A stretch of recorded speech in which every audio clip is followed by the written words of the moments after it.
I am not a computer expert.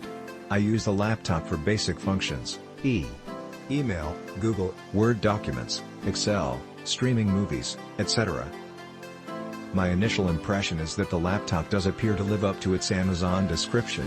However, keep in mind that I have only owned my Acer Swift for a few days. I like that it's very lightweight and thin. The keyboard is smooth to use too. While the laptop is a more compact, which is a plus for me, it's as easy to navigate as a bigger keyboard. I have purchased other laptops in this price range, Lenovo, Asus, etc., and I wasn't as impressed.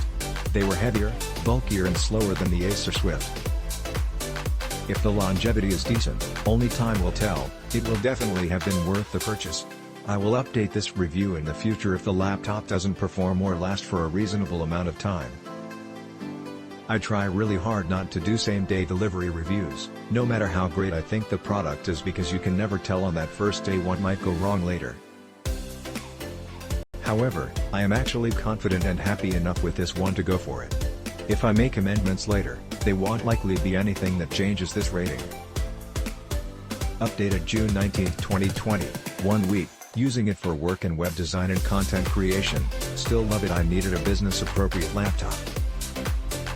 My requirements for this were pretty simple, something with a sharp but conservative appearance, mobile, not heavy or bulky, but also just as powerful, or capable of being just as powerful, as my much larger personal laptop. It came down to this and the Lenovo Flex. I chose this because the design was all metal, and I liked MacBook Airs when working as an Apple Systems manager for their durability, style, and mobility. It's just a shame the RAM is not upgradable, it's soldered. The RAM on the Lenovo Flex is not upgradable either, though. It also comes with a weaker processor, Ryzen 5, which isn't quite on the i7's level. I doubt anyone will need more than 8 to 16 GB of RAM in the lifetimes of these laptops. I knew that if I got a Ryzen 5 that would just make me want the Ryzen 7 processor more. You can never upgrade processors in a laptop. So, despite toting less RAM, Swift still came out as the winner both in design and performance when I compared it up close to the Flex online. I worried a bit when I read a review that complained about the screen and graphics on Swift being almost unusable. But I clearly had nothing to worry about. Those professional reviewers sometimes can get so snobby with hardware, they set the bar higher than anyone in the real world would ever set it. The screen is semi-matte. I have very sensitive eyes, sensitive enough that I often have to wear blue light blocking glasses to deal with sunlight, bright indoor lights, or computer light.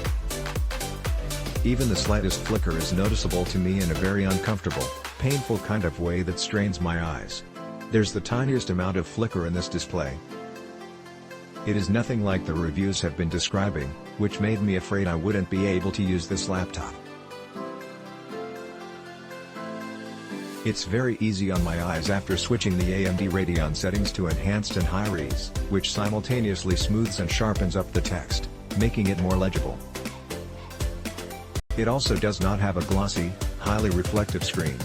The screen is semi-matte at the worst. Honestly, it's not even that much, and it's full matte once it's turned on. Click link in description for more reviews.